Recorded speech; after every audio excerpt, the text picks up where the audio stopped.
بسم الله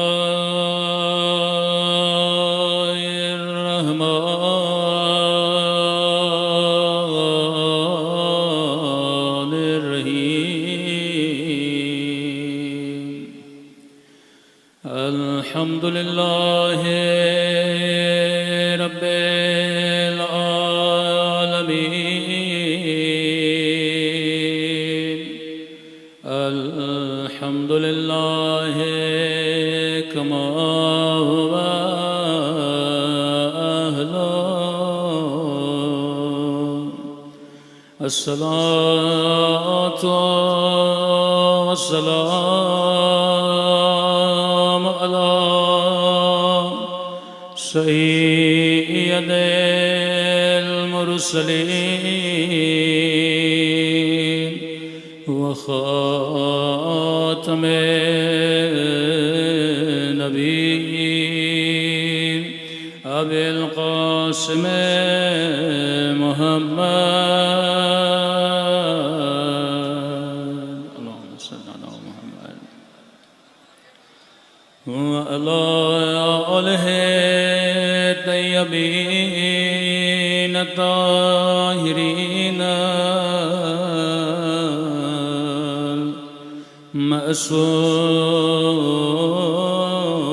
معصومين صبر کے دو امام زمان اللهم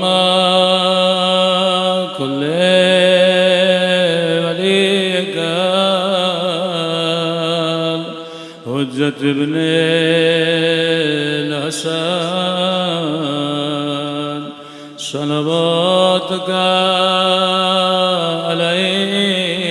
عليه وعلى في هذه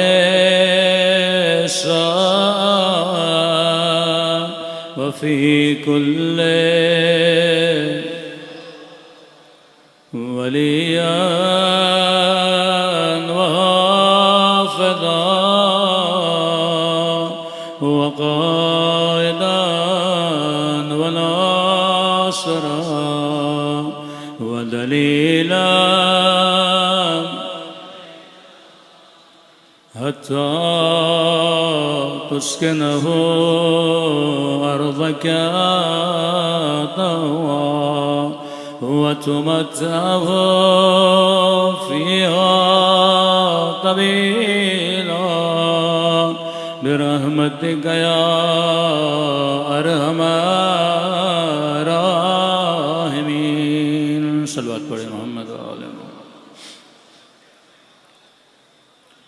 بسم اللہ الرحمن الرحیم رب اشرح لی صدری ویسر لی امری واحلل عقدۃ من لسانی یفقهوا قولی اما بعد فقد قال امامنا الحسین علیہ الصلاۃ والسلام انما خرجت لطلب الاصلاح فی امت جدی صلوات پڑھیں محمد وآل محمد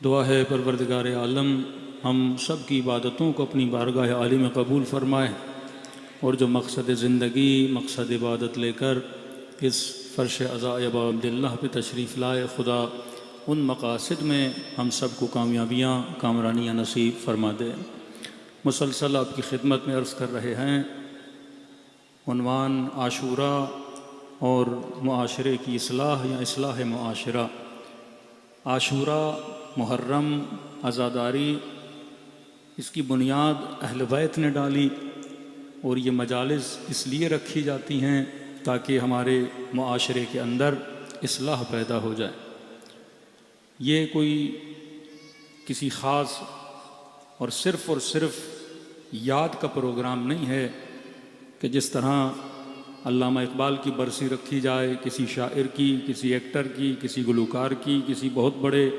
سائنسدان اور تاریخدان کی برسی رکھی جائے اور 4 جملے تعریفی ادا کیے جائیں کربلا معاشرہ سازی کا نام ہے کربلا اصلاح معاشرے کا نام ہے اور اس کا عنوان شخصی عنوان نہیں ہے یہ خود امام حسین عنوان دے کر گئے کہ خرجت لطلب الاصلاح میں حسین نے خروج کیا باہر نکلا 4 مہینے کے قریب امام حسین مکے میں رہے 3 شعبان کو امام حسین نے سفر شروع کیا، 4 مہینے مکے کے اندر، اور دقیقاً 8 ذی الحجہ کو امام حسین مکے سے حرکت کرتے ہیں اور سرزمین کربلا کی طرف، اور خود اپنا مقصد بتا رہے ہیں کہ میں اس لیے نکلا تاکہ اپنے جد کی امت کی اصلاح کروں۔ اصلاح اسی کی ہوتی ہے جس کے اندر فساد آ چکا ہو۔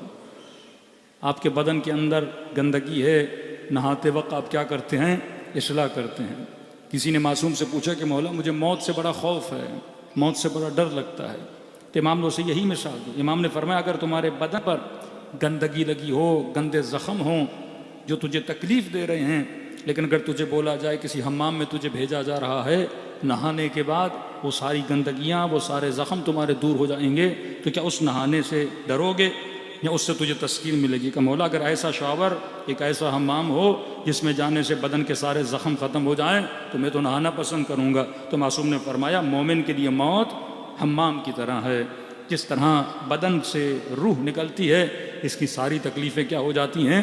دور ہو جاتی ہیں۔ تو معصومین کی مثال اس طرح ہے کہ معاشرے کی گندگیوں کو دور کرنا۔ کربلا ایک ایسا حمام ہے جس میں جب لوگ آتے ہیں تو صاف ہو کر باہر جاتے ہیں۔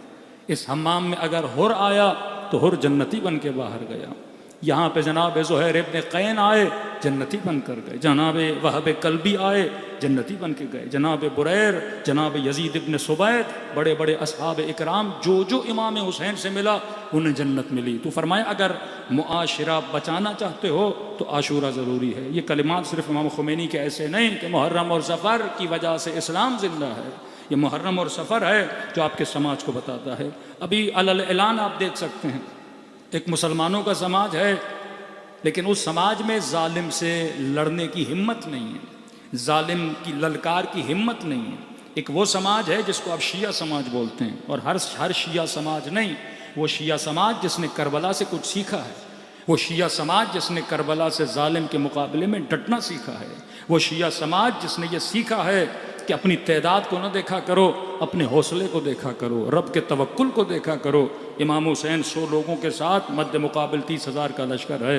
شجاعت امام حسین دیکھیں، اس وقت اکابر مدینہ کہہ رہے تھے حسین ابن علی جس راستے پہ آپ چلے ہیں یہاں موت ہے، جس راستے پہ آپ چلے ہیں یزید کا مقابلہ نہیں کر سکتے، لیکن امام حسین کو پتا تھا کہ سنت الہی ہے، اگر اللہ پہ توکل کر کے چلو۔ وہ ابراہیم تک و تنہا ہے، نمرود کے مقابلے میں نکلے، وہ حضرت موسیٰ تک و تنہا ہے لیکن فرعون کے مقابلے میں نکلے۔ پھر خدا ہے جو دریا کو راستہ بنا دیتا ہے، پھر خدا ہے جو ابراہیم کے لیے آگ کو گل و گلزار بنا دیتا ہے، وہی خدا تھا جس نے کربلا کے جنگل کو مومنوں کے لیے جنت بنا دیا۔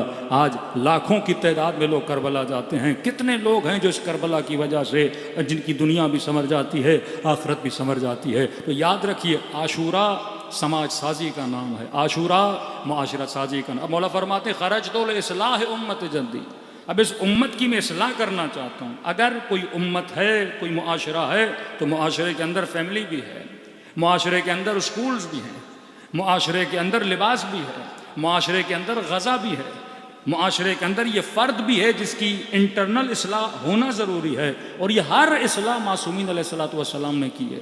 آج دشمن کی کوشش یہ ہے کہ ہمارے معاشروں کو غربی معاشرہ ویسٹرنائز کیا جائے، جوانوں کے لباس کو ویسٹرنائز کیا جائے، ان کی فکر کو ویسٹرنائز کیا جائے۔ آج جنگ افکار ہے۔ آج یہ مسئلہ نہیں کہ اگر آپ ایک مسجد میں بیٹھ کے اللہ اللہ کرتے ہیں تو ان کو اس ذکر اللہ سے خطرہ ہے، یا کسی امام بارگاہ میں بیٹھ کے آپ حسین حسین کریں تو ان کو اس نام حسین سے خطرہ ہے۔ مسئلہ فکر ابا عبداللہ الحسین سے، وہ اسٹریٹجی جو امام حسین نے بنائی، وہ آئیڈیولوجی جو اہل بیت علیہ السلام نے دی۔ بہت بڑا طبقہ بحیرہ کا، بہت بڑا طبقہ آخانیوں کا، ایسے شیعوں کے بہت سارے فرقے ہیں، لیکن کسی کو دشمن سے ایسے فرقوں سے خطرہ نہیں ہے۔ لیکن مسئلہ شیعہ اثنا عشری سے کیوں ہے؟ اور وہ شیعہ اثنا عشری جو آئیڈیولوجی کو چلتا ہے، وہ شیعہ زیدی جو امام حسین کی آئیڈیولوجی کو لے کر چلتا ہے کہ ہم استکبار جہاں کو کبھی بھی قابل قبول نہیں کریں گے۔ آج ڈیمانڈ کی جاتی ہے آپ کے معاشرے میں یہ چیز ہونی چاہیے، اگر ہوگی تو آپ کی حکومتوں کو چلنے دیں گے، اگر ہوگی تو آپ کو قرضہ بھی ملے گا، اگر ہوگی تو آپ کو بجٹ بھی ملے گا۔ بڑی آسان طریقے سے NGOs لائی جاتی ہیں، USAID کے نام سے پروجیکٹس دیے جاتے ہیں۔ یہ ڈرامہ، یہ فلمیں جو آپ دیکھتے ہیں، ان کو بڑے بڑے بجٹ دیے جاتے ہیں۔ ایک بجٹ صرف اسی لیے ہوتا ہے کہ اس ڈرامے میں جو خاتون لباس پہنے گی وہ ویسٹرنائز لباس ہوگا۔ پروجیکٹڈ ڈرامے بنائے جاتے ہیں۔ ابھی مثلا سید کی غیر سید سے شادی ہو سکتی ہے نہیں ہو سکتی، اس پہ وہ ڈرامے بنا رہے ہیں۔ ایک تو مسئلہ فقہی ہو کہ ہونا چاہیے کہ نہیں ہونا چاہیے، بھائی فلم انڈسٹری کو کیا پڑی ہے کہ معاشرے میں ایک مسئلہ جو ہمارا انٹرنل مسئلہ ہے اس پہ ڈرامہ بنا دیا جائے، لباس کیسا ہونا چاہیے اس پہ ڈرامہ بنا دیا جائے۔ اب یہ بچے بچیاں دیکھتے ہیں، ان کے وجود پہ کیا ہوتا ہے اثر ہو۔ انہوں نے سب سے پہلے اپنی سوسائٹیز پہ ایکسپیرینس کیے ہیں، جب وہ ایکسپیرینسز کامیاب ہو جاتے ہیں پھر وہ آپ کی سوسائٹیز میں آتے ہیں۔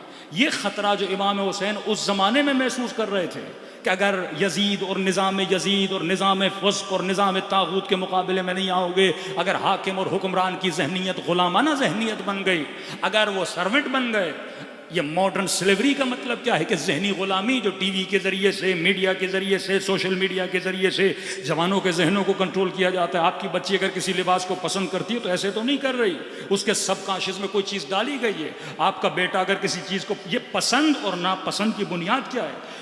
پی ایچ ڈیز ہوتی ہیں مارکیٹنگ کے شعبے پر، مینجمنٹ کے شعبے پر، سوشل اسٹڈی پہ ایسے ایسے تھنک ٹینک بنائے جاتے ہیں کہ مثلا سولجر بازار کے معاشرے میں یہ چیز لانی ہے تو ہم کیسے لائیں، پاکستان کے معاشرے میں چیز لانی ہے تو کیسے لائیں۔ یہ جو ٹیبوز ہیں معاشرے کے اندر، ان ٹیبوز کو توڑا کیسے جائے، ان کے لیے بجٹ منظور کیا۔ میں نے کل چھوٹی سی مثال دی تھی، ایلن مسک، ٹرمپ جب اپنے پریزیڈنشل الیکشن کو جیت جاتا ہے تو کچھ تعریفی کلمات ہیں اس کے ایلن مسک کے لیے، ابھی تو ان کے اختلافات ہو گئے ہیں، اس میں ذکر کرتا ہے $500 ملین، کل شاید میں نے بتایا $500 ملین ایلن مسک بجٹ دیتا ہے فار دا افریقن کنٹریز، وہ افریقن کنٹری جن کے لیے کھانے کے لیے نہیں، جن کے لیے لباس پہننے کے لیے نہیں، لیکن $500 ملین بجٹ منظور کرتا ہے اپنے جیب کے پیسوں سے، تاکہ وہاں پہ LGBT کو کیا کیا جائے، پروموٹ کیا جائے، یہ ٹرانسجینڈر اور مختلف مسائل، مطلب وہ چیز جو مغرب میں ہے اسی چیز کو افریقہ میں کیا کیا جائے، منتقل کیا جائے۔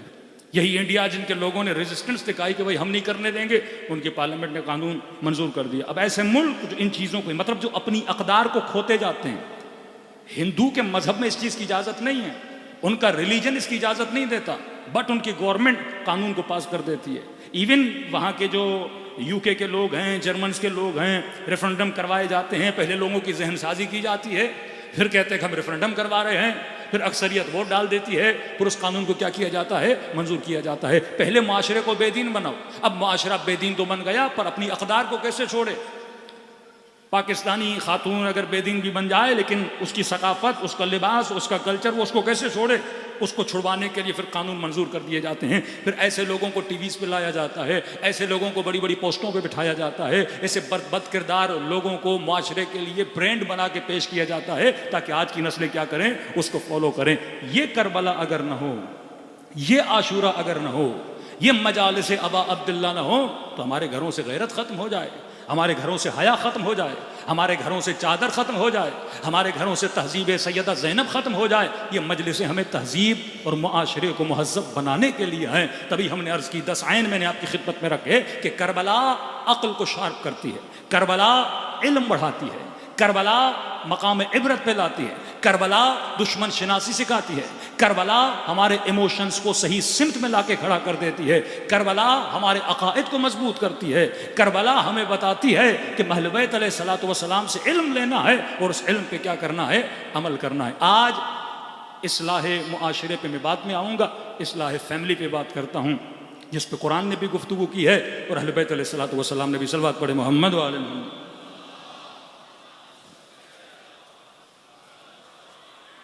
ایک کتاب جس کا میں نے کل شاید ذکر کیا تھا، یہ کتاب لکھنے والا کوئی کینیڈا کا رائٹر ہے جس کا نام ہے ولیم گارڈن۔ اس کی بہت ساری بکس آپ کو PDF فارمیٹ پہ گوگل پہ سرچ کریں گے، ولیم گارڈن۔ اس نے کتاب لکھی دا وار اگینسٹ دا فیملی۔ 20 سال پہلے اس بندے نے کتاب لکھی کہ یہ جو نظام ویسٹرن ورلڈ میں آیا ہے، اس نے سب سے پہلے اپنی باتوں کو منوانے کے لیے فیملیز کا اسٹرکچر تباہ و برباد کیا۔ اب یہ نہیں کہ 100% سے کتاب صحیح ہو، لیکن موسٹ آف دا پوائنٹس اس کتاب کے اندر ہیں وہ صحیح ہیں۔ اس نے گنوایا کہ پہلا پوائنٹ کہ پہلے فیملیز کے اندر دادا دادی بچے بڑا چھوٹا ان کا ادب پایا جاتا تھا۔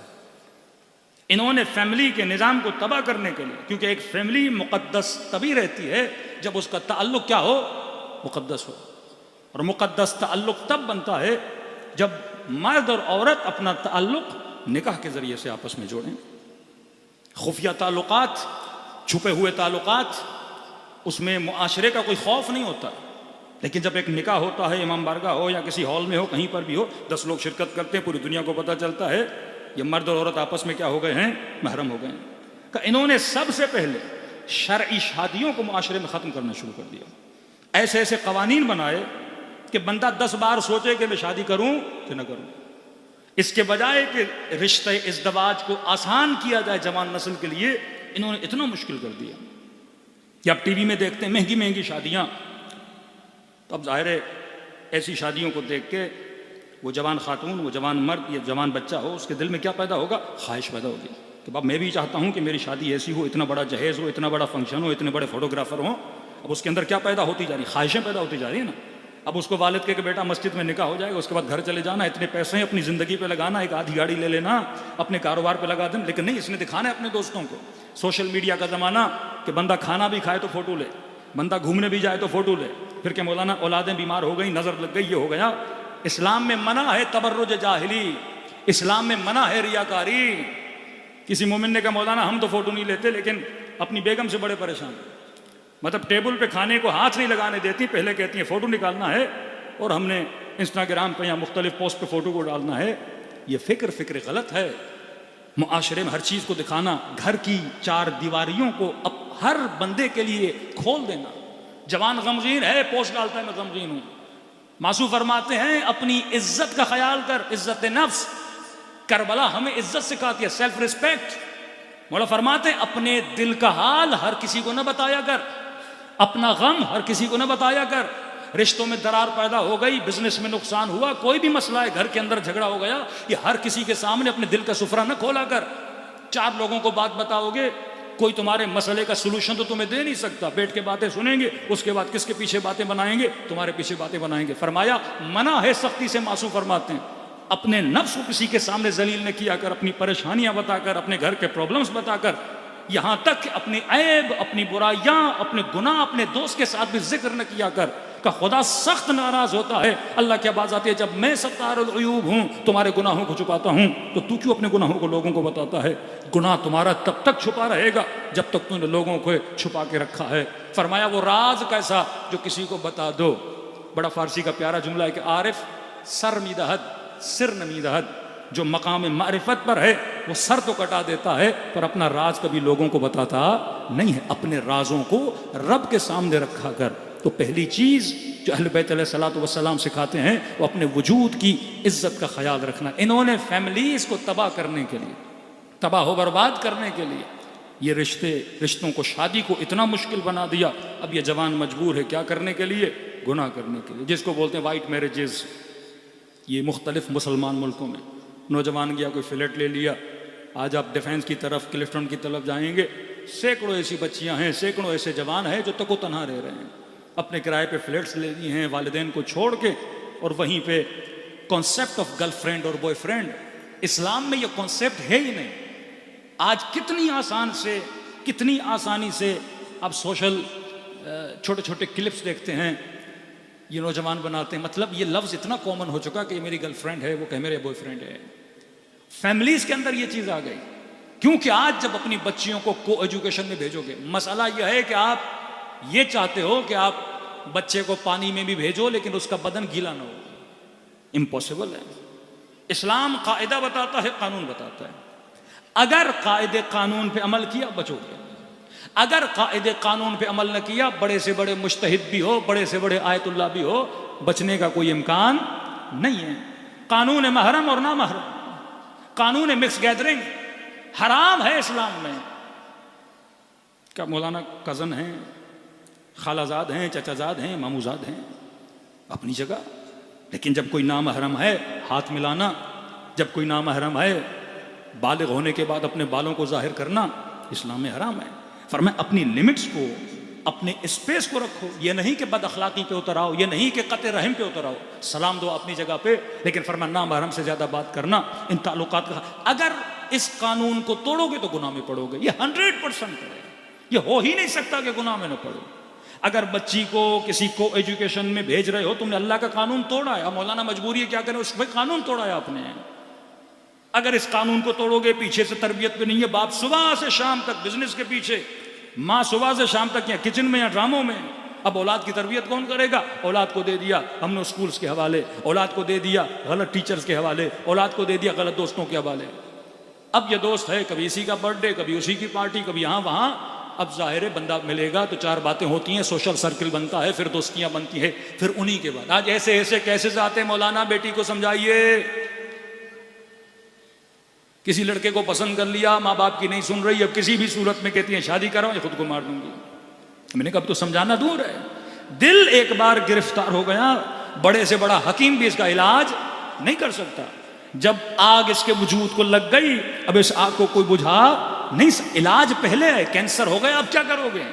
پرہیز پہلے ہے، اگر پرہیز نہیں کیا، آپ نے زہر کھا لیا، اب لاکھ حکیموں کے پاس جاؤ، حکیم صاحب میں نے زہر کھا لیا ہے، اب کوئی دوا دیجیے، اب وہ معجزہ ہو سکتا ہے، اس کے علاوہ کچھ بھی نہیں ہے۔ یا خوف خدا اتنا زیادہ ہو کہ وہ چیز چھوٹ جائے۔ محبت اتنا خطرناک معاملہ ہے، تبھی فرمایا کیونکہ اللہ انسان کی نیچر کو جانتا ہے، اس نیچر کو جانتے ہوئے جس طرح 2+2 4 ہوتا ہے، اسی طرح خدا نے قانون بنائے ہیں، قرآن نے قوانین بتائے ہیں، جب تک آپ ان قوانین پہ نہیں چلو گے آپ کی زندگی کبھی بچ نہیں سکتی۔ اب ان کو پتا تھا یونیورسٹیز ایسی بناؤ، ایجوکیشن سسٹم ایسا بناؤ کہ نوجوان نسل، پھر انٹرنیٹ، پھر مختلف دوستیاں، اپروچ اتنی گناہ کی عادات۔ اب حلال اگر جوان کرنا چاہے تو شادی مشکل، خرچے اتنے، مسائل اتنے، والدین کی سختیاں اتنی کہ مولانا بیٹی ابھی بیچلر کر رہی ہے، ابھی شادی نہیں کرا سکتے، مولانا بیٹی ابھی ماسٹر کر رہی ہے، شادی نہیں کرا سکتے، پھر جب ماسٹر کر لیتی ہے پھر گھر میں رشتے بھی نہیں آتے، پھر وہ لڑکی کہتی ہے خدا میرے ماں باپ پر جو کرنا ہے کرے۔ آج میری ایک خاتون رو رہی تھی، کہتے باپ نے کہا میں نے آپ کو پڑھانا ہے، بیچلر پڑھا دی، ماسٹر پڑھا دی، کہ مولانا گھر میں رشتہ ہی نہیں آتا۔ جو ایج خدا نے رشتے کی رکھی ہے، جب انسان عواطف ایموشنز کے اعتبار سے اپنے ہائی پہ ہوتا ہے، اس وقت خدا نے کہا اس کی کیا کرواؤ، شادی کرواؤ۔ اگر آپ ٹائم پہ چیزوں کو نہیں کرو گے، ٹائم گزر جائے گا، اس کے بعد رشتے نہیں آتے، پھر یہ بچیاں گھروں کے اندر بیٹھ جاتی ہیں۔ تو انہوں نے ایک ایسا نظام بنایا، یہ نظام سوشل میڈیا کے ذریعے سے، یہ نظام حاکموں کے ذریعے سے، یہ نظام ان کی مختلف پالیسیز کے ذریعے سے آپ کی نسلوں میں آتا ہے۔ تو یہ لکھنے والا لکھتا ہے سب سے پہلے انہوں نے فیملی کو تباہ کرنے کے لیے حرام شادیاں، حلال رشتوں کو ختم کیا، سفید شادیاں۔ آپ چلے جائیے UK میں، یورپ میں، آپ دیکھیں گے ان کے اسکولز میں جتنے بچے ہیں ان کا ڈیٹا نکالیے، 100 بچے ہیں تو 70%، 60% بچے ایسے ہیں جن کے والد کا پتہ نہیں ہے۔ ایک ایسا معاشرہ جہاں زنا زادے بچے پیدا ہونے لگے۔ اب جب نسل بگڑ گئی تو معصوم فرماتے ہیں ولد الحیض اور ولد الزنا، کہ دل میں اہل بیت کی حقیقی محبت نہیں آ سکتی۔ یہ القابات کیوں دیے گئے؟ کیونکہ اگر کوئی رشتہ حرمت الہی کو مد نظر رکھتے ہوئے نہیں بنا پھر اس کا نتیجہ برا ہوتا ہے۔ کیوں حضرت لقمان اپنے بیٹے کو نصیحت کرتے بیٹا یہ توقع نہ رکھو اگر تم نے دانہ گندم کا ڈالا ہے تو جو اگے گی، یا جو کا دانہ تم نے زمین میں بویا ہے اب توقع کرو کہ چنے وہاں سے نکلیں گے، نہیں، جو بو گے ویسی چیز باہر نکلتی ہے۔ تو یہ قوانین اہل بیت، یہ وہ اصلاح جو امام حسین کرنا چاہتے ہیں۔ یزید کیوں بنا؟ پیچھے اس کی تربیت کا اثر ہے۔ کربلا میں اکبر کیوں بنا؟ اس میں ان کی بڑوں کی تربیت کا اثر ہے۔ یہ اثر اور تربیت ام البنین ہے کہ عباس جیسے بیٹے باوفا کربلا میں کھڑے ہیں۔ تو سب سے پہلے انہوں نے فیملی کو تباہ کرنا چاہا، فیملی کو تباہ کرنے کے لیے شادی مشکل کر دی تاکہ یہ حرام رشتوں میں پڑ جائیں، اور فرمایا کہ گھروں میں اب شادی تو کر لی پھر اولاد پیدا نہیں کرتے، بالکل اولاد پیدا کرنے کا ریشو آپ ویسٹ میں چلے جائیں گے کم ہوتا جا رہا ہے۔ اب ظاہر انسان کے اندر محبت و الفت ہے، یہ بڑا ہو جاتا ہے، اس کو چاہیے کسی سے محبت کرے، پھر ان کی گودوں کو جانوروں سے بھر دیا۔ آج وہاں چلے جائیے کسی بھی پارک میں، کوئی گھر نہیں جس میں کتا نہ ہو، کوئی گھر نہیں جس میں بلی نہ ہو۔ دیکھیے کتے کی فضیلت میں بھی کئی باتیں ہیں، جیسے اس کی وفا، کہا یہ اتنا خطرناک جانور ہے، بہت جلدی انسان کے دل کو کیا کرتا ہے، اپنی طرف راغب کر لیتا ہے۔ آپ کسی بھی جانور کو پالیں اتنا آپ کا اس کے ساتھ اٹیچمنٹ نہیں ہوگی جتنا کتے کے ساتھ ہو جاتی ہے، کیونکہ اس کے اندر وفا ہے۔ تبھی کا اس کو گھر سے باہر رکھو، کیوں کہ اگر یہ گھر کے اندر آیا تو جس کی جگہ گھر میں ہونی چاہیے اس کی جگہ پر بھی کیا کر لے گا، قبضہ کر لے گا۔ ایک بلینر بندہ مر جاتا ہے، بلینز آف ڈالرز کی ملکیت کس کے نام کر کے جاتے ہیں انگریز؟ کوئی کتے کے نام پہ کر کے جا رہا ہے، کوئی بلی کے نام پہ کر کے جا رہا ہے۔ گھروں سے اولاد کو نکال دیا، شادیوں کا رشتہ ختم کر دیا، ان کے گھروں میں کتوں کو ڈال دیا، اور بھی انسان کی فطرت کو تباہ کرنے کے لیے انہوں نے LGBT ہم جنس گرائی. پورا قرآن میں ایک سورہ ہے سورہ لوط. ہمارے معاشرے بیماریاں ہوں گی چھپی ہوئی ہیں. آپ یہ کہو کہ وہاں شراب پیتے، پاکستان میں کوئی نہیں پیتا؟ پیتے ہیں. ان کے معاشروں میں زنا ہے، ہمارے معاشرے میں نہیں ہے. ان کے معاشروں میں ربا، فساد، فساق ہے کہ ہمارے معاشرے میں نہیں ہے. ان کے معاشروں میں غیر شرعی تعلقات نہیں ہے مولانا، ہیں کہ ہمارے معاشرے میں نہیں ہے؟ یہاں بھی ہیں. تو مولانا اگر پاکستان میں شراب پی جاتی ہے، یورپ اور UK میں پی جاتی ہے، تو کیا فرق ہے میں یہاں رہوں یا وہاں رہوں؟ وہاں پہ بد حجاب ہیں، یہاں پر بھی ہیں، یہاں رہوں وہاں رہوں. ایک فرق ہے، انہوں نے ان چیزوں کو لیگلائز کیا ہے. امام حسین بتاتے ہیں میرے خروج کی 4 وجوہات ہیں.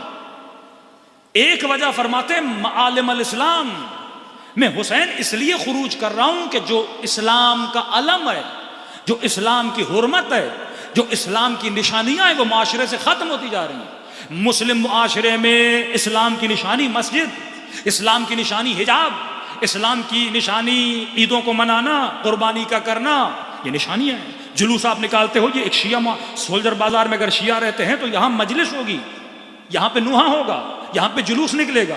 یہ نشانی ہے کہ یہ معاشرہ شیعہ معاشرہ ہے. کسی کرسچن کے معاشرے میں جاؤ گے وہاں پہ ان کے کلیسا اور چرچ کی گھنٹی نظر آئے گی. کسی ہندو معاشرے میں جاؤ گے وہاں پہ مندر نظر آئے گا، پرساد نظر آئے گا. وہاں پہ شراب کو لیگلائز کیا گیا، وہاں پہ پروسٹیٹیوشن اور زنا کو لیگلائز کیا گیا. یہاں اگر کوئی نوجوان خدا نہ خواستہ شراب پیتا بھی ہے، چھپ کے پیتا ہے، کیونکہ معاشرہ مسلم ہے. 4 لوگوں کو پتا بھی چلے گا اس نے شراب پی ہے، یہ شرمندہ ہوگا یا چھپ کے گناہ کرے گا. لیکن وہاں شراب کی بوتل ہاتھ میں لے کر چلے کوئی بول بھی نہیں سکتا، کیونکہ معاشرہ قبح ہے گناہ. مولا حسین فرماتے ہیں معالم الاسلام ختم ہو رہے ہیں. سب کو پتا ہے یزید شرابی ہے پر قبح گناہ گر رہا ہے، زانی ہے قبح گناہ گر رہا ہے. ایک مسلم معاشرے میں زنا عام نہیں ہونی چاہیے، ایک مسلم معاشرے میں شراب عام نہیں ہونی چاہیے. ہم جنس گرائی، LGBT، ٹرانسجنڈر، یہ سارے مسائل عام نہیں ہونے چاہیے. اب کس کے ذریعے سے آپ دیکھتے ہیں؟ ڈراموں کے ذریعے سے، لٹریچر کے ذریعے سے فطرتوں کو بگاڑا جاتا ہے، خراب کاریاں کی جاتی ہیں. مسلمان معاشرے میں رہنا عبادت ہے. سوال ہے کہ ایک بندہ UK میں رہتا ہے، ایک بندہ کراچی میں رہتا ہے. یہاں بھلے نماز نہ پڑھے، کچھ بھی نہ کرے، صرف رہے گا عبادت ہے، کیونکہ نسل بچے گی. نمازی نہیں تھا، روزے دار نہیں تھا، کچھ بھی نہیں تھا، لیکن نسل مسلمان اس کی رہے گی. کافر معاشرے میں رہنا عبادت نہیں ہے، کیونکہ وہاں کس کو خطرہ ہے؟ آپ کی نسل کو خطرہ ہے. وہ بچے دیکھتے ہیں اسکول میں جاتے ہیں، شراب عام ہے، بوائے فرینڈ گرل فرینڈ عام ہے، گندے کپڑے پہننا عام ہے، اسکرٹ پہننا عام ہے، ٹراؤزر چھوٹے شرٹ، تو اس کے لیے نارملائز ہوتا جاتا ہے. یہاں کم از کم مسلم معاشرے میں رہو گے تمہاری نسلیں کیا ہو جاتی ہیں؟ بچ جاتی ہیں. مولانا جا سکتے ہیں، پڑھنے کے لیے جا سکتے ہو، کمانے کے لیے جا سکتے ہو، 4 ایئرس 5 ایئرس 6 ایئرس 7 ایئرس پیسہ کماؤ، پھر واپس ایک مسلم معاشرے میں آؤ تاکہ تمہاری نسلیں بچے. مولانا یہاں جان کو خطرہ ہے، امن و امان کا مسئلہ ہے، عرب کنٹریز میں چلے جاؤ، کسی مسلم معاشرے میں چلے جاؤ جہاں تمہاری نسلیں بچ سکیں. تو پہلا کام انہوں نے کیا کیا؟ معاشرے میں زنا کو عام کیا، جس کے ذریعے سے لیگل شادیاں ختم ہو گئیں. اب وہاں پہ کوئی لیگل شادی کرے، الامان والفیس، قوانین اتنے سخت. آپ نے محنت کر کے کروڑوں کمائے، کل بیوی نے کہا میں نے آپ کے ساتھ نہیں رہنا. آپ نے جتنا کمایا سارا آدھا کس کو مل جائے گا؟ بیوی کو مل جائے گا. بغیر محنت کیے وہ خاتون کیا بن گئی؟ کروڑ پتی بن گئی. اب وہ کہتے ہیں ہم پاگل ہیں کہ ہم شادی کریں. بھائی ہم جب ایسے ہی تعلق رکھ سکتے ہیں بغیر شادی کے تو تعلق رکھیں گے. بچے بھی ویسے پیدا ہو جاتے ہیں، اور بچوں کی کیا ضرورت ہے؟ ایک کتا آپ رکھ لیجئے، ایک بلی ہم رکھ لیتے ہیں، بچے کی پیدا کرنے کی کوئی ضرورت نہیں ہے. تو معاشرہ بالکل فطرت سے ہٹتا گیا اور تباہ و تباہ برباد کر دیا. دوسری چیز ہم جنس گرائی. تیسری چیز فرزند و اولاد کی جگہ حیوانوں کو لا کے رکھا. چوتھی چیز اس معاشرے میں فیمنزم کو بڑھایا. اب یہ ہم نہیں کہہ رہے، یہ ان کا رائٹر ولیم کہہ رہا ہے، کینیڈین رائٹر. کس طرح انہوں نے دا وار اگینسٹ دا فیملیز کو کس طرح تباہ کیا. فرمایا فیمنزم کو بڑھایا گیا. یہ لاہور میں دیکھتے ہیں 4 پاگل نکل کے آ جاتے ہیں اور عجیب قسم یہ نعرے کیوں لگاتے ہیں؟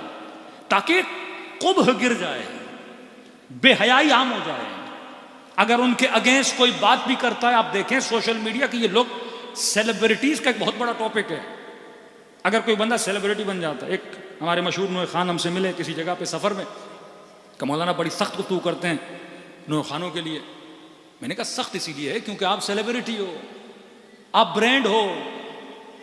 آپ اگر عام نوح خان ہوتے 4 لوگ آپ کو جانتے اور ہو. جب آپ اب سیلیبریٹی چاہے کرکٹر ہو، چاہے سیاستدان ہو، چاہے کوئی آرمی کا فورسز کا بندہ ہو، اگر سیلیبریٹی بن جائے مطلب ہر بندہ اسے جاننے لگے، میں نے کہا پھر آپ رول ماڈل بن جاتے ہو. آپ جیسی واچ پہنو گے لوگ فالو کریں گے، آپ جیسے کپڑے پہنو گے لوگ، آپ امام بن جاتے ہو معاشرے کے.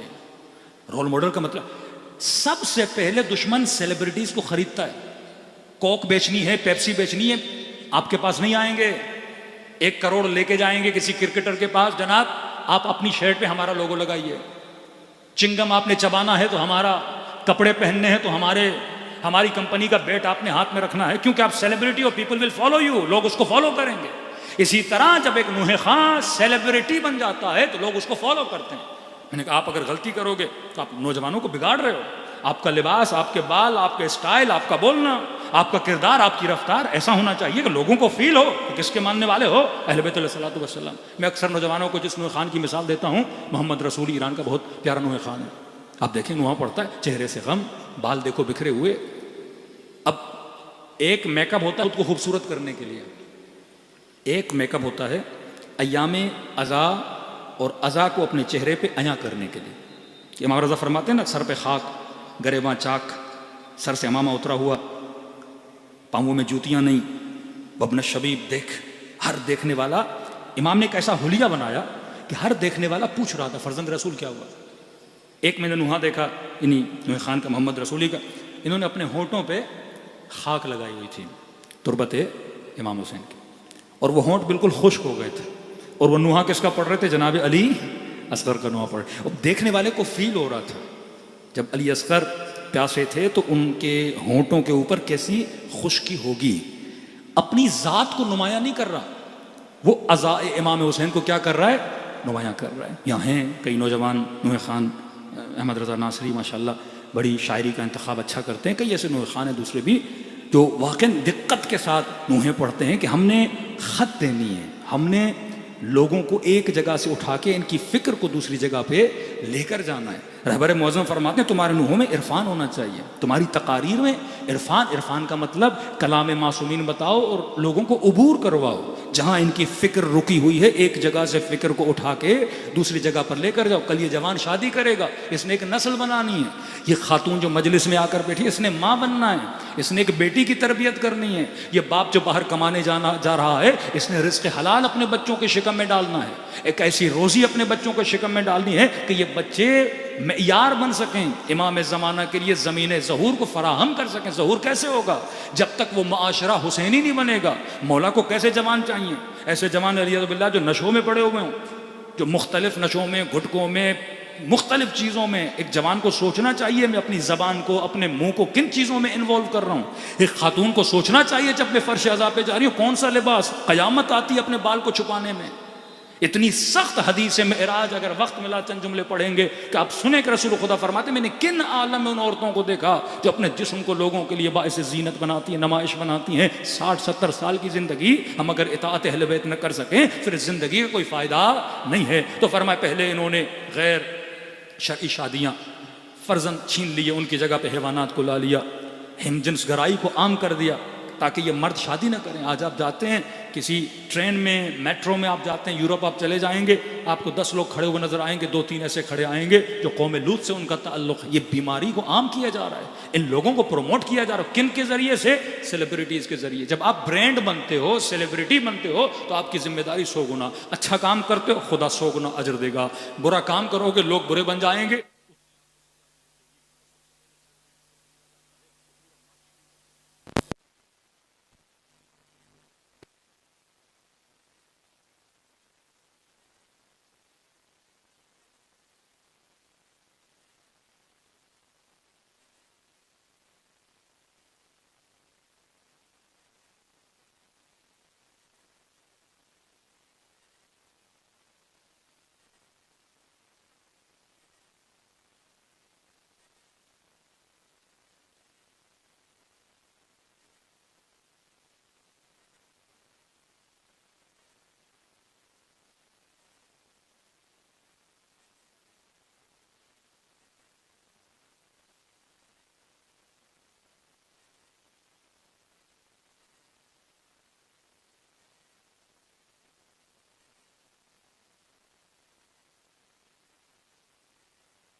فرمائے ہم نے ازواج کو خلق کیا تاکہ تمہیں کیا ملے؟ سکون ملے. دوسری فرمائے وجعل بینکم مودہ، ہم نے تمہارے بیچ میں کیا رکھی؟ مودت. ایک ہے حب، ایک ہے ود.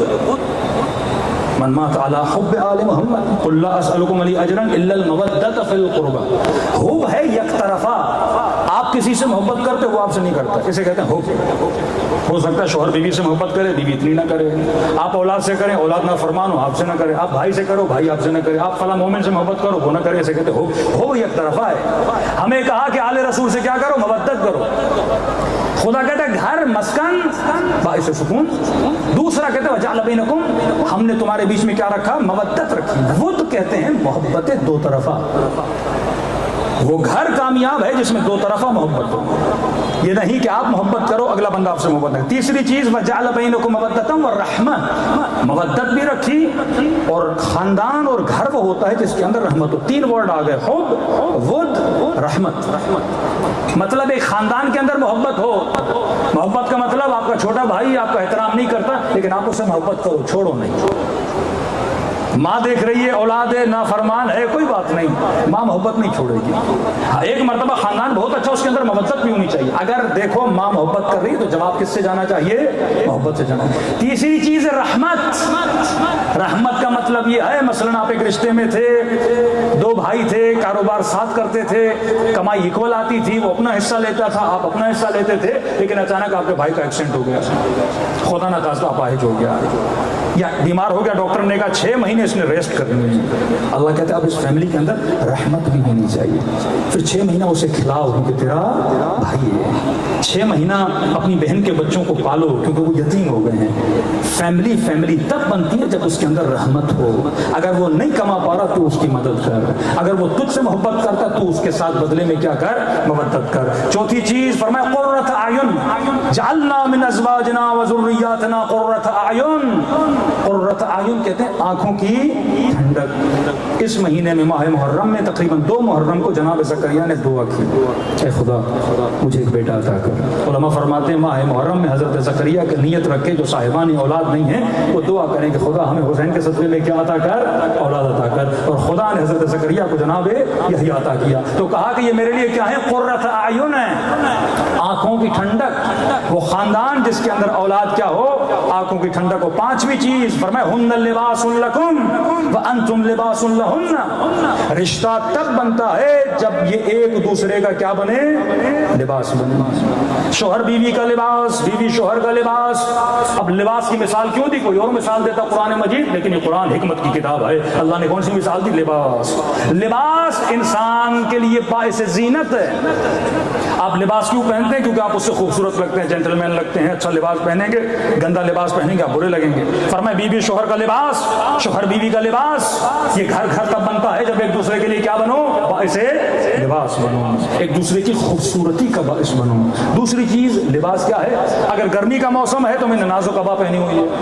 اگر موٹی ابا پہن کے آؤں تو کہیں گے مولانا نے لباس مناسب نہیں پہنا. کل میں سویٹر پہن کے آ جاؤں کہیں گے مولانا ہو سکتا ہے کوئی مسئلہ ہو گیا ان کے ساتھ کہ اتنی گرمی میں سویٹر پہن کر آ گئے ہیں.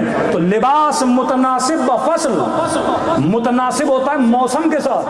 اگر گرمی کا موسم ہے تو لباس نازک، اگر سردی کا موسم ہے تو لباس گرم ہونا چاہیے. اب رشتے یہ صرف میاں بیوی کی بات نہیں ہے، ہر رشتہ بھائی بہن ماں بہن. اب اچانک بیوی بہت غصے میں تو یہاں شوہر کو ٹھنڈا ہونا چاہیے. گرم موسم لباس ٹھنڈا. شوہر گرم ہو گیا، غصے کے اندر آ گیا، بیوی کو کیا ہونا چاہیے؟ ٹھنڈا ہونا چاہیے. جوان بیٹا 14 سال کا 15 سال کا غصے میں آ گیا، باپ کو ٹھنڈا ہونا چاہیے. یہاں پہ جتنا اپنی نسلوں کے ساتھ غصہ کرو گے، جوان کی تربیت صحیح نہیں کرو گے، یہ کیا بنے گا؟ جا کے ضدی بنے گا. اسلام تربیت کا پیغام دیتا ہے. ہمارے استاد معظم کہتے ہیں کہ ایک بچہ تھا. اب اسلام میں جماعت کا مسئلہ بڑا ثواب ہے، 5 چھٹی 7 مجلس اس پہ میں ذکر کروں گا. کہتے ہیں 6 سال کا بچہ صبح کی نماز اس کو نیند سے اٹھا کے گھسیٹتے ہوئے کہاں لے کے آ رہا ہے؟ مسجد میں لے کے آ رہا ہے. ابھی مسجد کے پیش ہم اس کو سمجھا رہے کہ نہیں نماز کی بڑی فضیلت ہے، ابھی سے سیکھے گا. اب بچے کے لیے نیند بڑی عزیز ہے، نیند سے بڑا پیار ہوتا ہے. اب آپ اس نیند سے اٹھا کے 7 سال 6 سال کا بچہ ہے، کس نے کا جماعت میں لے جاؤ؟ اسلام کہتا ہے 7 سال کے بعد تھوڑی سختی اور اس کو آہستہ آہستہ چیزوں کو سکھاؤ. یہ نہیں کہ اس چیز سے بیزار ہو جائے. کہتے ہیں مولانا واللہ یہ بچہ جب میٹرک اور انٹر میں آیا اس نے پورے نمازیوں کا جینا مسجد کے اندر حرام کر دیا، کیونکہ باپ اس کو بچپنے میں زبردستی مسجد میں لاتا تھا، یہ نہیں کہ اسے سکھائے، مسجد کی محبت دل میں پیدا ہو کہ ہم نمازی نماز پڑھتے تھے، وہ ایران میں کپڑا رکھتے ہیں جس میں سجدگاہیں ہوتی ہیں، کہ جیسے ہم اللہ اکبر کی نماز شروع کرتے تھے یہ کپڑا کھینچتا تھا، سب کی سجدگاہیں کبھی ادھر کبھی ادھر، کہ یہ سخت دشمن بن گیا کس کا؟ مسجد کا، کیونکہ شعور نہیں، کیونکہ فکر نہیں کہ میں نے تربیت کیسے کرنی ہے۔ جوان گرم ہے، باپ کو پتا ہونا چاہیے جوان کے اندر سیلف اسٹیم، سیلف ریسپیکٹ ہوتی ہے، اس کو لوگوں کے سامنے ذلیل نہیں کر سکتا، ڈانٹنا ہے تو کمرے کے اندر پتا ہو کہ میں نے کس کو کس طرح سے تربیت دینا ہے۔ تو 5 چیزیں فرمایا، ہوپ، رحمت، نور چشم اور لباس۔ لباس کا پتہ ہونا چاہیے کہ ہم نے کس طرح پہننا ہے۔ فرمایا دوسرا سوال لوگ کہتے ہیں کہ آخرت میں بھی فیملی ہوگی یا ہم آخرت میں اکیلے جنت میں جائیں گے؟ قرآن آخرت کی فیملی کا بھی ذکر کرتا ہے، یہاں پہ اگر اچھی فیملی رکھو گے تو آخرت میں بھی ود فیملی جاؤ گے۔ فرماتے قرآن میں سورہ طور 31 اور 23، الذین آمنوا مؤمنا واتبعہم الحقنا بہم ذریتہم، کہتے ہیں یہ ماں باپ جب جنت میں جائیں گے، اب باپ ہے ماں ہے، ان کا نمبر 100 نمبر ملا تو سیدھا جنت، لیکن بچہ مثلاً بے نمازی تھا، بیٹی حجاب نہیں کرتی تھی، نافرمان تھے، گنہگار تھے، اب ان کی جنت میں انٹری نہیں ہو رہی، دیکھ رہے ہیں ہمارے بچے کو آ رہے ہیں مختلف عذاب میں مبتلا، اللہ کو کہیں گے پروردگارا یہ اولاد میرے دل کی چین تھی، ٹھنڈک تھی۔ ایک ہے یوم قیامت، یوم یفر المرء من اخیہ، جب حساب و کتاب ہوگا تو باپ بھی بیٹے سے بھاگے گا، بیٹا بھی باپ سے بھاگے گا، بہن بھائی سے بھاگے گی، حساب و کتاب ہے، کچھ مانگ ڈالے مجھ سے، کیونکہ میری جیب خود خالی ہے، میں اس کو کیا دوں گا؟ وہاں نفسی نفسی نفسی، ہر بندہ اپنے نفس کے پیچھے ہوگا کہ میں خود بچ جاؤں، لیکن جب جنت پہنچے اب ہوگا کہ بھائی بیٹے کا کیا ہوا، اب ہوگا بیٹی کا کیا ہوا، تو اللہ کو کہیں گے پروردگارا ہم چاہتے ہیں کہ ہمارے ساتھ آئے، تو آواز خداوند آئے گی ملائکوں کا الحقنا بہم ذریتہم، یہ جو نیک مومنین ہیں خدا کہے گا کہ ان کے بچوں کو ان کی طرف بھیج دیا جائے۔ یہاں پہ امام جعفر صادق علیہ الصلوۃ والسلام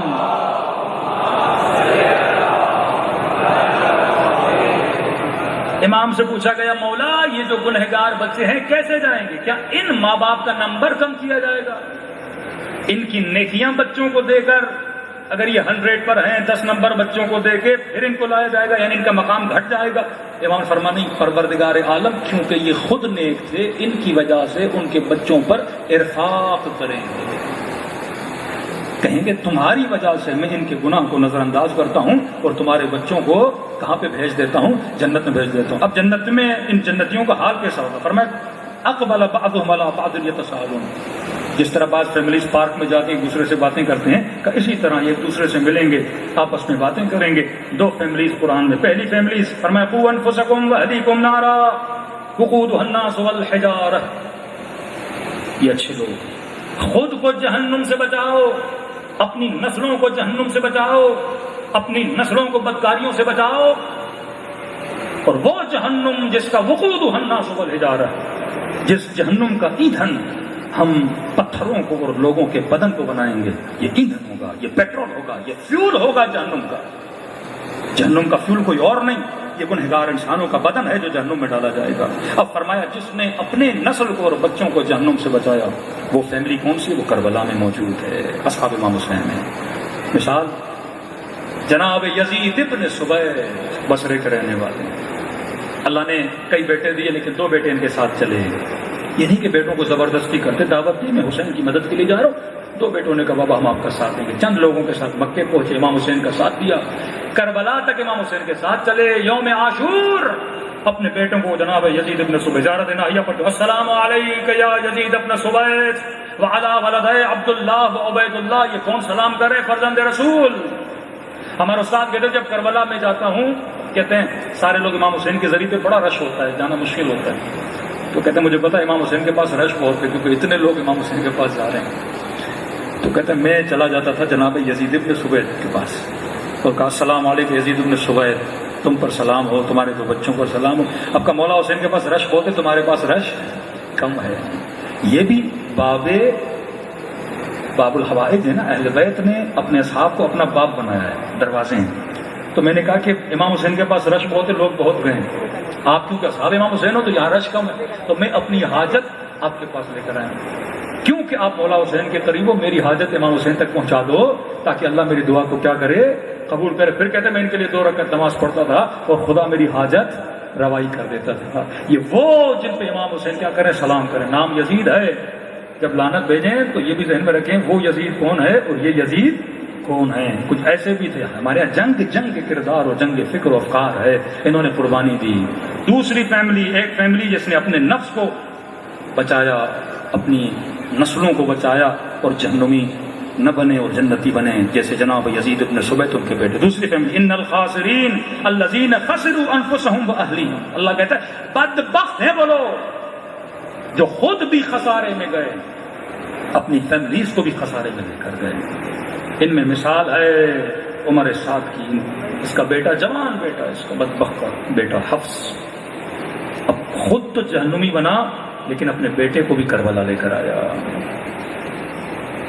اور بیٹا بھی اتنا بدبخت کہ جب اس کا باپ کبھی ڈگمگا جاتا تھا کہ آگے بڑھوں کہ نہیں بڑھوں، یہ اپنے باپ کو اپریشیٹ کرتا تھا کہ آگے جاؤ. اور یہ وہ فیملی ہے جو جہنمی بنی. جناب مختار جب عمر سعد کے پاس ہے، یہ بستر میں لیٹ رہا تھا اور اس کو اپنے بستر میں ہی جناب مختار نے قتل کیا. جب اس کو قتل کیا تو اس کے بیٹے نے شور مچانا شروع کیا. اب حفظ جو اس کا بیٹا ہے، جناب مختار اس کا ماموں ہے، سگا ماموں ہے. جب اس نے شور مچانا شروع کیا کہ میرے ماموں ہوتے ہوئے تم نے میرے باپ کو مار دیا، تاریخ لکھتی ہے مختار نے اس کا بھی گلا کاٹ دیا. شدت عقیدہ اور ولایت اہل بیت تو دیکھیں.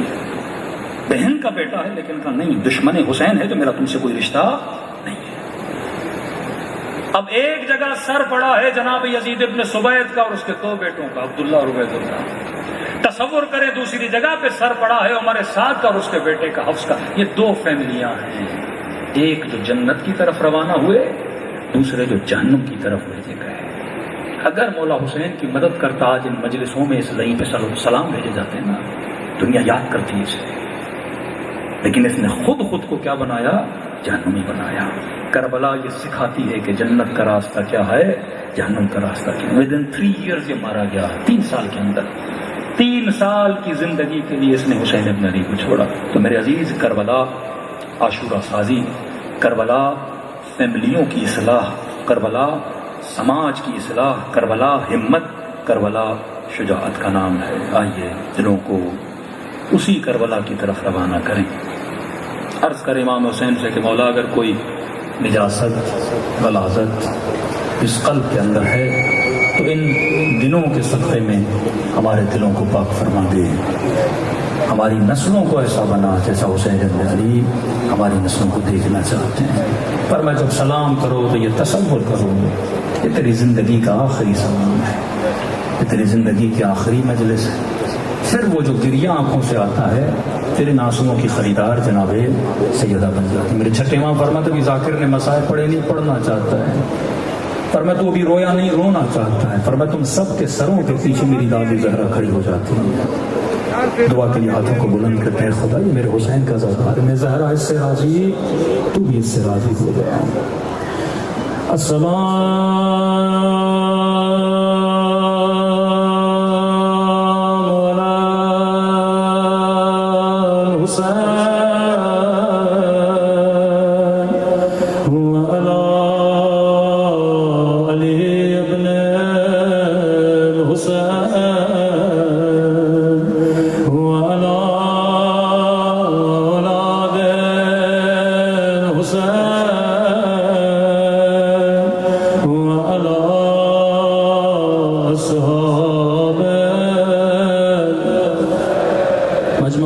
حسین کی صدا بلند ہو، سب مل کے السلام علی الحسین وعلی علی ابن وعلی اولاد الحسین وعلی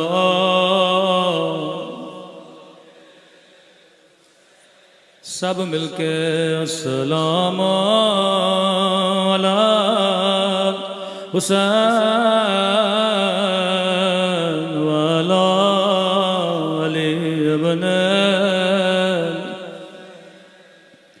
وعلى أولاد الحسين وعلى أصحابه میرا سلام ہو زینب کی لٹی ہوئی چادر پہ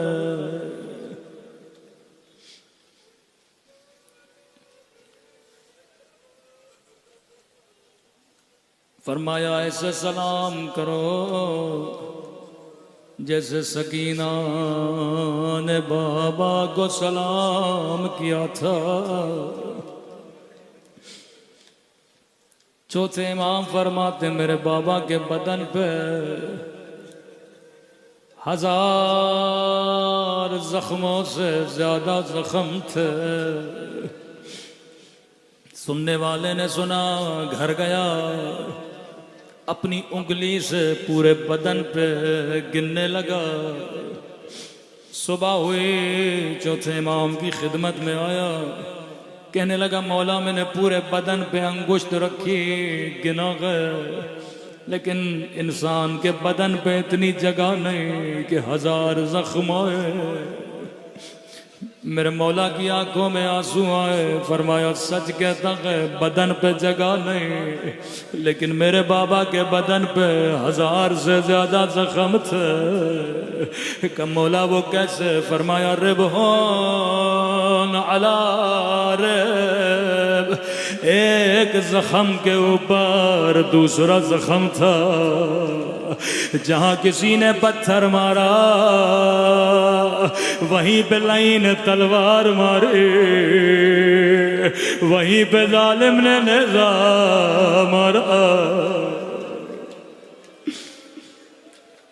اللہ جانے یہ زخمی بدن 4 سالہ بچی نے کیسے دیکھا ہوگا. خدا کسی بچی کو بابا کا زخمی بدن نہ دکھائے. آج اللہ کو اس بچی کا واسطہ دے تاکہ کوئی خالیات مجلس سے نہ جائے. کل میں نے چند جملے اس بچی کے لیے پڑھے. 2 بچیاں ہیں جن سے حسین بڑا پیار کرتے تھے. ایک کا نام سکینہ، جس کے لیے فرمایا شیعو جب جب ٹھنڈا پانی پیو میری بچی کو یاد کیا کرو. ایک ایک گھونٹ کے لیے میری بچی کو شمر نے بڑے تماچے مارے. کلمہ میں زمانہ کا میں نے سلام پڑھا، میرا سلام آیا ان ننے سے رخساروں پہ او جن کا رنگ بدلتا رہا.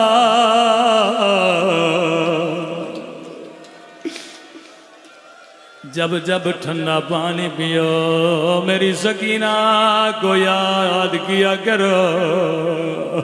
کبھی اپنی چھوٹی بچیوں کے چہروں پہ تماچے نہ مارا کرو. لیکن آئیے خدا کو آج ایک اور بچی کا واسطہ دیتے. یہ بچی بہت مظلومہ ہے، لیکن ایک اور بچی جو بیمار بھی ہے، پریشان بھی ہے. سکینہ کم از کم بابا کے پاس تھی، اکبر کے ساتھ تھی، عباس کی گودی میں بیٹھی. لیکن میرے اللہ تجھے یتیم صغرا کا واسطہ جو مدینے میں بابا بابا کر کے روتی رہے. فرمایا عباس کاغذ لا، قلم لا، ان بچوں کے نام لکھو جو میرے ساتھ چلیں گے. عباس لکھو، سکینہ ساتھ چلے گی، اکبر ساتھ چلیں گے، قاسم ساتھ چلیں گے. لیکن غازی کہتے ہیں جب صغرا کا نام آیا فرمایا عباس میری بچی بیمار ہے، بیویوں کو کہو صغرا کو گھر کی چابیاں دے دے، گھر کے صحن میں 4 پائی لگا دے. اور کہو سغرا سے خدا حافظ کرے. بیمار بچی چارپائی پہ بٹھایا، گھر کے صحن میں رکھا. ایک ایک بی بی آتی تھی، سینے سے لگاتی تھی، کہتی تھی خدا حافظ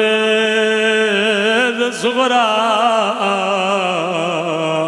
اگر زندگی رہے تو پھر ملیں گے. راوی کہتا یہ بچی خاموش تھی، ایک ایک بی بی خدا حافظ کرتی گئی. لیکن جب زینب کی باری آئی، پھوپھی نے سینے سے لگایا، کہا خدا حافظ سغرا، اگر زندگی رہی تو پھر ملیں گے.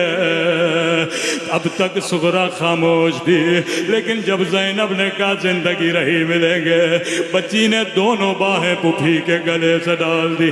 کہنے لگی پھوپھی اماں میں سمجھ گئے،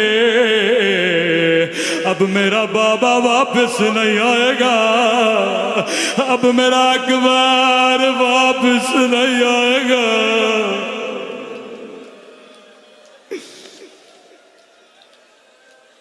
بی بی زینب نے بیویوں کو کہا تھوڑا دور چلے جائے. تنہا سغرا کو بٹھایا، فرمایا سغرا اس بات کا علم میرے علاوہ حسین کے علاوہ کسی کو نہیں. تجھے کیسے پتا تیرا اکبر واپس نہیں آئے گا؟ تجھے کیسے پتا اب بابا واپس نہیں آئے گے؟ رو کے عرض کیا پھوپھی اماں میں بیمار ہوں، مجھے راتوں کو نیند نہیں آتی. آدھی رات کا وقت تھا، آسمان سے ایک نوری ہماری اتری. نوری ہماری میں ایک کالے برقعے میں بیوی تھے، سر پہ خاک ڈالنے لگے، رو کے کہنے لگی میرے حسین تیری ماں زہرا تجھے کہاں کہاں روئے گی، او کربلا میں روئے گی یا شام کے بازار میں.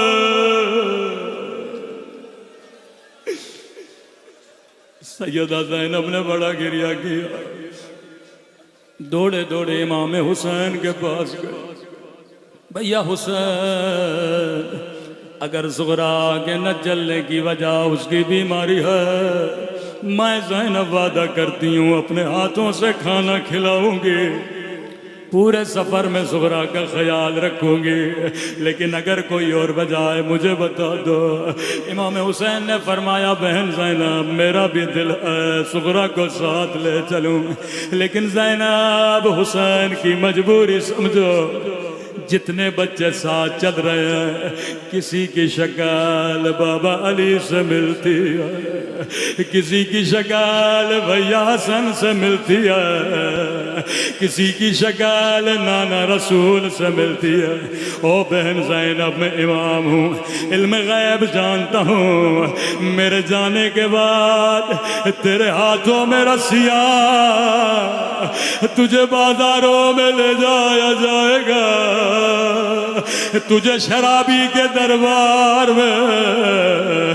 او بہن زینب میری سغرا کی شکل میری اماں زہرا سے ملتی ہے، میں کیسے برداشت کروں میری اماں کی شبی بازاروں میں شرابی کے دربار میں.